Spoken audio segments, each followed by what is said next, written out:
Sejam bem-vindos à Terra Zero do Multiverso DC, eu sou o Fernando. James Gunn confirma que mesmo todas as produções do DCU sendo dentro do universo compartilhado e sendo conectadas, elas funcionarão sozinhas, ou seja, provavelmente ele quer trabalhar produções que tem um começo, meio e fim e você não precisa depender de ficar assistindo isso. A abordagem dos filmes do DCU, das séries e das animações vão ter a sua própria identidade, e isso é importante. Vamos conversar sobre isso aqui. Lembrando que todos os dias aqui nesse canal tem 2 vídeos, de manhã às 6 horas e um entre as 7 às 8 da noite. A gente fala muito sobre a DC por aqui. Siga aí nas redes sociais, Instagram e TikTok, @TerraZeroDC. Eu tô postando vídeos lá todos os dias. Em breve, essas duas plataformas vão ter conteúdos diferentes umas das outras. Então fique ligado aí, caso você começou a seguir lá nessas duas redes sociais. Siga lá no TikTok, tem pouca gente ainda. Eu ainda estou estudando aquela plataforma. É o seguinte, o James Gunn falou, né? Acho que perguntaram pra ele no Twitter e tal, no Twitter, que agora com X, sempre esqueço. E aí ele respondeu o seguinte: mesmo cada produção sendo conectada com o DC Studios, né? Algo do tipo DCU, elas meio que vão funcionar sozinhas. O que ele quer dizer com isso? Ele quer dizer, provavelmente, que a gente vai ver, por exemplo, Supergirl, Woman of Tomorrow. Essa HQ, ela não conecta nada. Ela é uma HQ da Kara Zor-El, tá ligado? E ela conta a história dela lá no espaço. Então, essa é uma prova. Como que ela vai encontrar o Superman? A gente vai ver no filme do Superman. Como que vai aparecer ela, o que vai ser. A gente não sabe como que isso vai ser transformado, adaptado para os cinemas. Monstro do Pântano é bem mais pra cá. Então a gente vai contar a história ali na fase do Alan Moore especificamente. The Brave and the Bold, vamos contar a história do Batman com Damian. Antes de você juntar os heróis, embora eles já vão se juntando aos poucos, tipo, no Superman você vai ver a Mulher Gavião, o Guy Gardner como Lanterna Verde, o Ser Incrível Metamorfo, a própria engenheira que faz parte do Authority.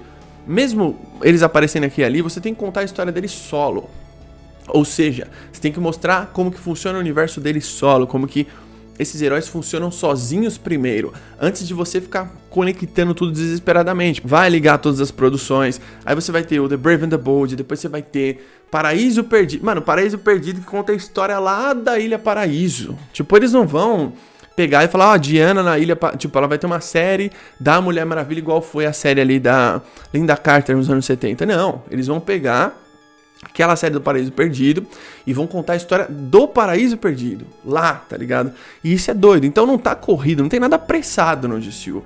O lance de você adicionar personagens aqui e ali é natural, isso acontece nos quadrinhos também, nas animações. Liga dos Sem Limites, velho, eles fazem isso há muito tempo já e, tipo, é um negócio super natural. Não adianta você fazer um filme do Superman, colocar o Batman ali e não ter feito uma história do Batman solo antes, tá ligado? Tipo, vamos contar aqui que esse Batman, sei lá, ficou com raiva do Superman, eles vão brigar. Não, você não vai fazer isso não vai dar certo, né? E aí o que acontece? Você tá deixando os personagens rasos. Você precisa enriquecer o universo de cada um deles. Então, quando você faz as produções, por exemplo, muito provavelmente a primeira temporada dos Lanternas vai ter 8 episódios. Ou seja, você vai ficar 8 horas com o Hal Jordan e o John Stewart em tela. E o que isso significa? Desenvolvimento. Pra quando chegar sei lá, numa grande saga, você olhar para os personagens e falar, mano, todos estão prontos. Seria o mundo perfeito também se você conseguisse fazer todo esse universo conectado, mas ao mesmo tempo você mostrasse um filme aleatório de qualquer um dessas produções para uma pessoa leiga e falasse, assiste aí. E a pessoa fala, pô, legal, massa. Mesmo tendo uma referência ou outra aqui, ela vai falar, isso aqui funciona isoladamente. Por exemplo, eu vou dar um grande exemplo do melhor filme de super-herói que existe. O Cavaleiro das Trevas, ele funciona como filme sozinho. As pessoas que nunca assistiram nada do Batman na vida podem simplesmente assistir o Cavaleiro das Trevas, que elas vão entender tudo. Tudo. Literalmente, você não precisa ver o Begins. E é uma continuação, né, do Begins. Ele tem, inclusive, o arco vai se concretizando do Begins até o Ressurge. Um filme que vai meio que completando o outro, na trilogia. Mas você consegue assistir o Cavaleiro das Trevas sem precisar assistir o Begins, por exemplo. Então ele tem um final sóbrio pra caramba, aquele final que é muito foda, com um diálogo em off do Gordon ali. Então você consegue fazer isso. Eu acredito que o James Gunn tem essa vontade. Tipo assim, eu vou fazer esse filme aqui e esse filme vai funcionar como uma obra fechada. Por exemplo, as duas grandes séries, né? Paraíso Perdido e a série dos Lanternas. São duas obras que provavelmente elas vão funcionar muito bem como uma obra fechada. De tipo, você assistir só isso, tá ligado? Que nem eu falei aqui. Tem algumas produções que elas são subestimadas e outras que talvez elas vão passar batido pelo grande público. Por exemplo, as animações. série animada do Besouro Azul não é todo mundo que vai assistir. Ou Creature Commands também não é todo mundo que vai assistir, tá ligado?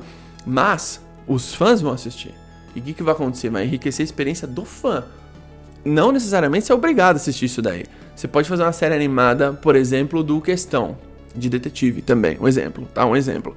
Aí você assiste lá e fala, beleza, tal. Aí ele vai aparecer num filme aqui e outro ali.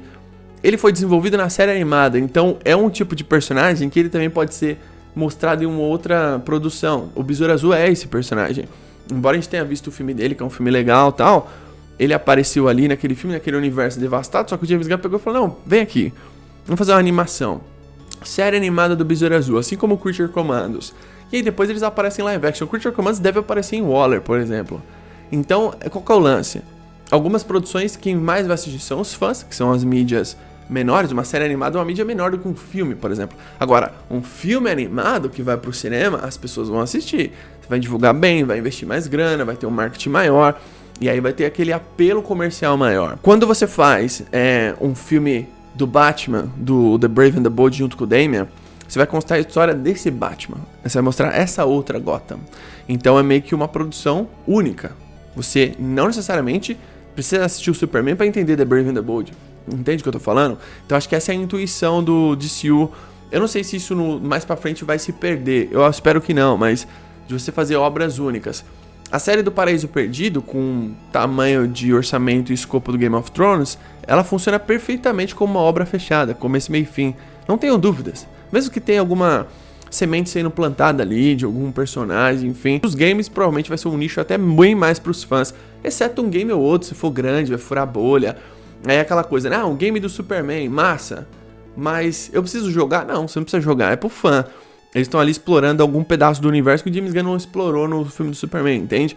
Então é muito vantajoso. Muita gente pode falar assim, pô, mas não vai se perder. Cara, o MCU faz isso, tá ligado? As pessoas assistiram as séries do MCU depois que terminou os últimos 10 anos e tal, porque tava no hype. E também as pessoas já conheciam aqueles personagens. A DC vai fazer de personagens famosos também. Tipo, quem não conhece a Mulher Maravilha? O Lanterna Verde, por exemplo. Então é importante. Eu acho que essa fala dele, eu entendo bem o que ele quer falar. Que são produções que não dependem umas das outras. Olha só que louco. A produção não pode depender de outra. Tipo assim, o filme da Supergirl não pode depender do filme do Superman. Em questões de marketing, ele vai até depender. Por exemplo, se o Superman faz sucesso, a Supergirl vai ter um hype. Se o Superman é um fracasso, a Supergirl não vai ter um hype, entende? Só que em questão de narrativa, uma não pode depender da outra, pelo menos em produções inéditas. Tipo, quando você faz um Batman e um Superman, cada filme é uma coisa. Eles existem no mesmo universo, mas cada filme é de um jeito. Você pode fazer Melhores do Mundo, aí você põe Batman e Superman Melhores do Mundo. Aí os personagens estão juntos, e não necessariamente os filmes solos vão se conectar. O filme do Superman é uma coisa, e o filme do The Brave and the Bold é outra. Lá na frente eles vão se encontrar, daí você vai ver isso funcionando na prática. E você não precisa conectar o filme do Batman com o do Superman. Não faz sentido, tanto que o filme do Superman, ele nem deve ter conexão com The Brave and the Bold, que deve ser outra coisa. O The Brave and the Bold, ele tem uma outra missão, né? De acertar o Batman, desenvolver o Batman e desenvolver o Damian. O filme não vai se preocupar, vamos conectar com o Superman. Deve ter um easter egg, uma fala aqui, um negócio ali, sei lá, uma notícia ali no jornal, uma coisa do tipo, sabe? Não necessariamente o DCU vai ser uma antologia, sabe? De várias produções, mas são histórias que precisam ter um começo, meio e fim e que sejam únicas. Deixa aí nos comentários sua opinião sobre tudo isso. Tamo junto, até a próxima.